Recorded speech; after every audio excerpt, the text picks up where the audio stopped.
And so you see all the descriptions that arise, no matter what they are. If they're just left as they are, what we see is that every single one of these thoughts, emotions, sensations, and other experiences, they appear within alertness. They appear within clarity. They appear within cognizance. And it's that alert, aware, cognizant quality that is present in every thought, emotion, sensation, and other experience. An easy way to describe this is that within the all-encompassing view of basic awareness, the very basic awareness by which we know what we know, all thoughts, emotions, sensations, and other experiences appear. Now, in order to understand that all experience has these two aspects, its alert, cognizant quality and the luster of that alert, cognizant quality, which is its dynamic creativity.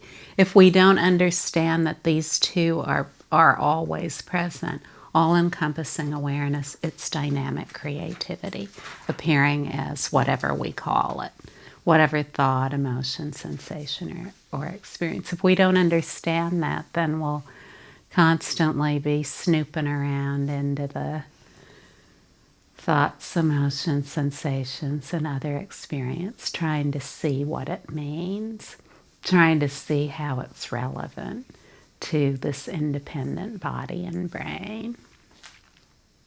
Now, when we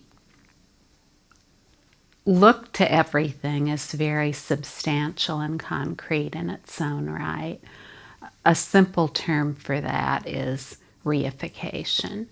We create abstract concepts about what everything means, but we don't really have anything to base them on, not in the final analysis, because no matter what appears, we can't really say that it has an origin independent of awareness. We can't say that it ever exists independent of awareness.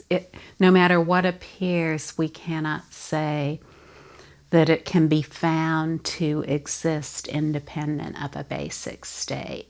So this is the fundamental principle. No matter what appears, it cannot be found to exist independent of a basic state. What that means, the profound meaning in that, is that everything that appears has no independent basis. Everything that appears, everything that we've taken to be substantial, in fact, is insubstantial. It does not have an independent identity or substantiality. In that sense, it is insubstantial or identityless in its own right. It cannot be found to be concrete in and of itself. This is really a breakthrough understanding in the way that we language our lives. If we language our lives based on an independent body and brain that is the source of its own governance, then we'll be trapped within that language system forever. We'll never see that that language system is incomplete, that it's incomplete in its own right, because it only reflects one aspect of inseparable existence, which always has two aspects.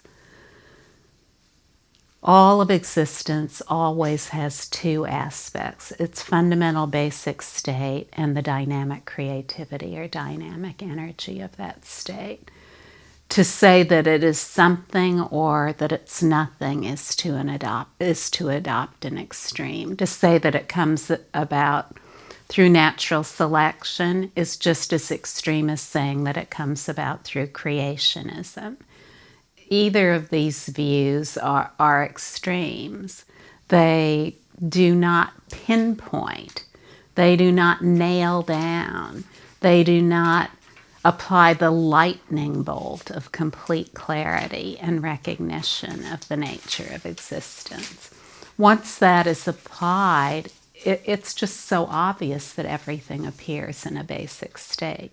Once that is instinctively recognized in one's own experience, then immediately one becomes incapable of any longer describing what appears in only one way. And so even if someone has believed in creationism, natural selection, or intelligent design, or some kind of combination of these, one immediately becomes incapable of only considering those. They are seen to be incomplete in their own right. They're incomplete because they do not take into consideration the nature of existence. They do not take into consideration the basic state that unavoidably binds all of everything together in its unknowable expanse.